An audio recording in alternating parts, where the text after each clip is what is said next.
सागर भाई, हमें एक बात बताओ कि जो जियो फोन होता है उसमें जियो का सिम ही क्यों लगता है, कोई दूसरा सिम क्यों नहीं लगता? मैंने एक डोंगल खरीदा है जिसमें उसी कंपनी का सिम लगता है, उसी ऑपरेटर का लगता है। एयरटेल का डोंगल है, उसमें एयरटेल के सिम के अलावा और कोई सिम नहीं लगता। जियो फोन खरीदा है, उसमें जियो का ही सिम लगता है, जियो फोन में, जियो फोन 2 में भी। और जियो 5 खरीदा है मैंने, उसमें मैं एयरटेल का सिम लगाता हूं लेकिन वो चलता नहीं है। ऐसा क्यों होता है, इसके बारे में बात करने वाले बहुत इंटरेस्टिंग टॉपिक है ये। देखो भाई, क्या होता है कि जब कोई भी कंपनी अपनी ब्रॉडबैंड सर्विसेज या कोई नेटवर्क सर्विसेज देती है तो वो कुछ डिवाइसेस के साथ पार्टनरशिप करती है। मैं एक एग्जांपल देता हूं आपको, काफी पुराना, मेरे ख्याल से 2008 और 2009 का। उस जमाने में 2G इंटरनेट बहुत ज्यादा चला करता था, लाइक 2G का बहुत क्रेज था, बहुत सारे लोग 2G ही इस्तेमाल किया करते थे। तो आइडिया कंपनी ने एक आइडिया नेट सेटर निकाला था। ये एक इतना बड़ा डोंगल हुआ करता था यूएसबी वाला, जिसमें आप आइडिया का सिम लगाकर अपने लैपटॉप या अपने कंप्यूटर पर इंटरनेट एक्सेस कर सकते थे। अब जो ये डिवाइस था, ये इतना बड़ा जो डोंगल था, इस पर आइडिया की ब्रांडिंग थी और आइडिया नेट सेटर लिखा हुआ था।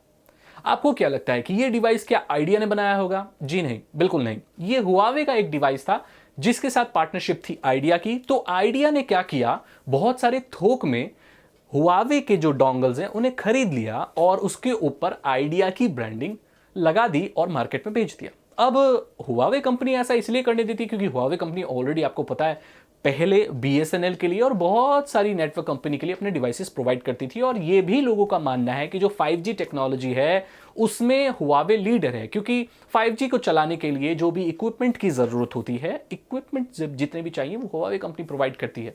तो मार्केट लीडर है वो 5G में। हालांकि इंडिया में अब टोटली इंडियन 5G भी आने वाला है, दैट्स अ सेपरेट स्टोरी।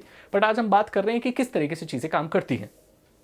अब पार्टनरशिप हो गई तो आइडिया ने कितने लाख डिवाइसेस खरीद लिए, उन पे ठप्पा मारा आइडिया का हुआवे के डिवाइसेस पे, और आइडिया नेट सेटर के नाम से उस डिवाइस को मार्केट में उतार दिया, जो कि बंडल्ड आता है एक आइडिया के सिम के साथ। ठीक है, मैं 4G बोलने वाला नहीं, आइडिया के 2G सिम के साथ वो बंडल्ड आता है।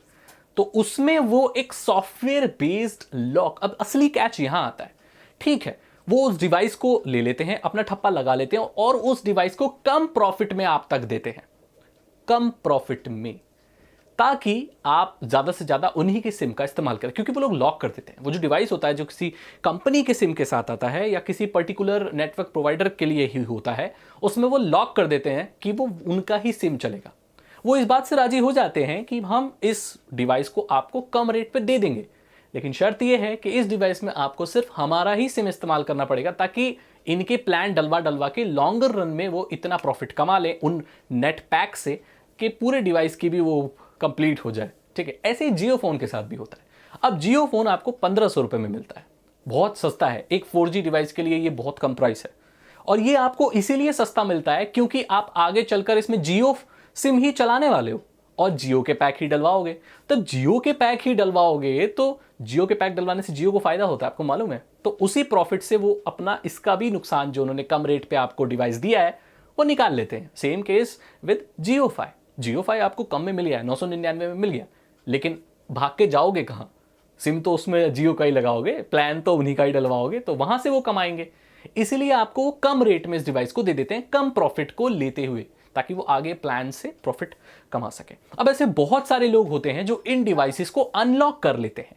अनलॉक करने से मेरा मतलब है क्या है? देखो भाई, फर्मवेयर बेस्ड और सॉफ्टवेयर बेस्ड लॉक और रेस्ट्रिक्शंस होती हैं। जैसे कि एक मान के चलो कि जैसे ये जो जियो 5 है ना, और ये जो जियो फोन है, आई एम प्रीटी श्योर ये जियो कंपनी खुद अपनी फैक्ट्री में नहीं बनाती होगी, या ये किसी कंपनी के साथ इसने पार्टनरशिप कर रखी है जो कि ऐसे फोन्स बनाती है। हो सकता है आदि मैन्युफैक्चरिंग यहाँ होती हो या कुछ चीजें यहाँ लगती हो, लेकिन ओवरऑल जो फोन का डिजाइन है या जो भी कॉन्सेप्ट है वो किसी दूसरी कंपनी का है, और जियो कंपनी के साथ उसकी पार्टनरशिप है और वो ऐसे मिलकर फोन मैन्युफैक्चर कर रहे हैं जो कि जियो सिम के साथ ही चलता है। अब जो आइडिया नेट सेटर पहले हुआ करता था उसमें वो हुआवे का था, लेकिन आइडिया का ठप्पा था, मैंने आपको बताया था। लोग क्या करते थे, ये पता लगाते थे कि जो आइडिया कंपनी है ये हुआवे के कौन से मॉडल के मॉडम को इस्तेमाल करती है, छोटे वाले को, तो वो मार्केट में बिना लॉक वाला भी मिलता है। तो उसके जो पुराने फर्मवेयर है जिसमें लॉक नहीं लगा है किसी सिम के बेस्ड पर, आइडिया बेस्ड पर, वो उसको चढ़ा देते हैं उसमें। तो वो डिवाइस हार्डवेयर वाइज तो सेम होता है, सिर्फ उसमें सॉफ्टवेयर बेस्ड लॉक होता है, तो वो डिवाइस अनलॉक हो जाता है और उसमें हर तरीके का सिम काम करने लगता है।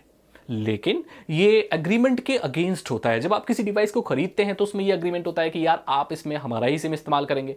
अगर आप ऐसा नहीं करते हैं तो आपकी जो वारंटी है, जो वारंटी आपको मिली हुई है, वो खत्म हो जाती है, क्योंकि आपको इस शर्त पर वो डिवाइस दिया गया है कि आप उन्हीं का सिम इस्तेमाल करेंगे।